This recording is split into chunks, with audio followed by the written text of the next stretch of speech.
Do you want to eat healthier? The first step to a happy and healthy life is to change your habits. Today I'm going to teach you how to make an ancient Persian treat, an omelet, and all the many variations that come along with it. To understand an omelet, you have to understand the history of it. Many generations have eaten omelets since the ancient Persian times. According to Wikipedia, it was originated in ancient Persia and has had many different changes and different variations over history.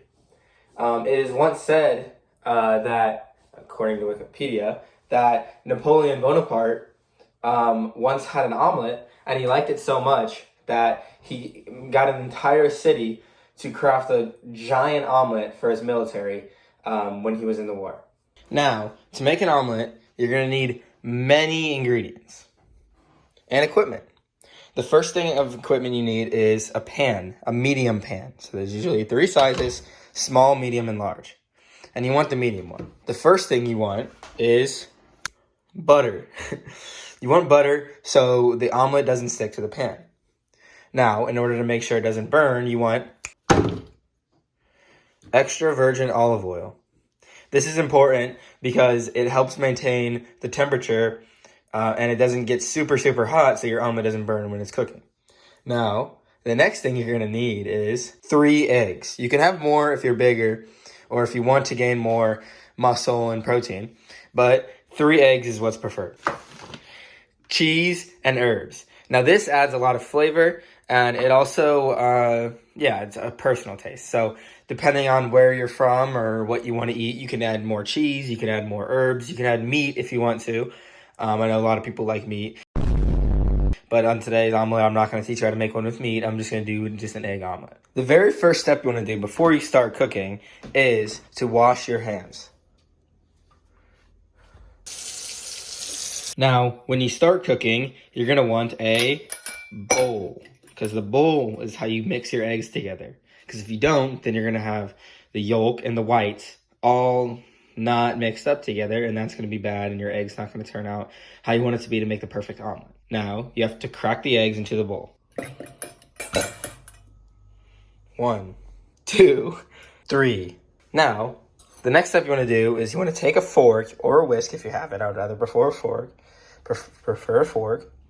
And you want to beat the eggs.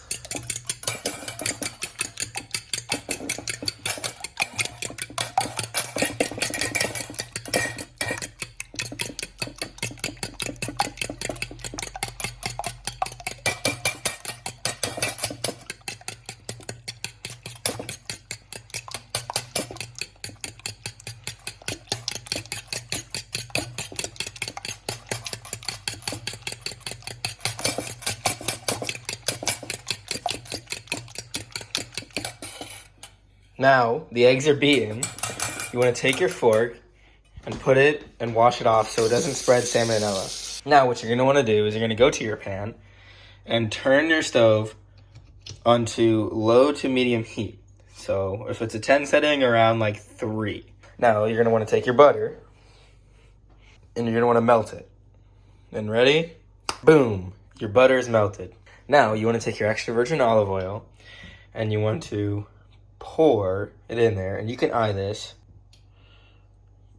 about that much olive oil. And that should be good enough to cover all of the bottom of the egg so that none of the egg is touching the metal and will burn the egg when it cooks. Now, you want to take your egg, pour it right in the middle of the olive oil. Now, all you have to do is wait.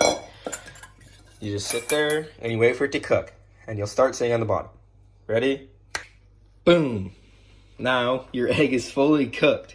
You can tell by checking the outsides and seeing that it's coming up, and then also touching the middle. See, it's still a little bit raw, but it'll cook. Now you want to get your seasonings. Now, this is mainly a French omelet because they use like curded cheese, kind of. It melts and it's like a little bit thicker, so I don't know the reasoning behind it, but it's more of a French way to cook an omelet. And you just want to put it on there and let it melt. Now, what you're going to want to do is you're going to want to take one side of your omelet and you're going to want to fold it in half, kind of like this.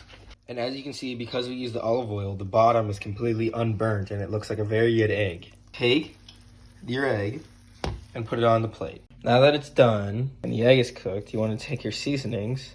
I have this, and you want to just sprinkle it on top. Looks very good. And you can add a fruit like an apple, or you can get a glass of milk, or your own personal preferences. Now, why is this important? This is important because you can learn how to create a meal that is not only just an ancient treat, but it is also a healthy meal. And it can provide you protein with the egg. It can provide you carbs with the cheese and a lot of other things involved in it. You can add apples, which can give you a fruit. And all of this is how to make something that's healthier than sugar or candy or anything of that sort. It can make you eat healthier and also gain muscle and lose weight. Just for everybody that wants to do that. Thank you for listening.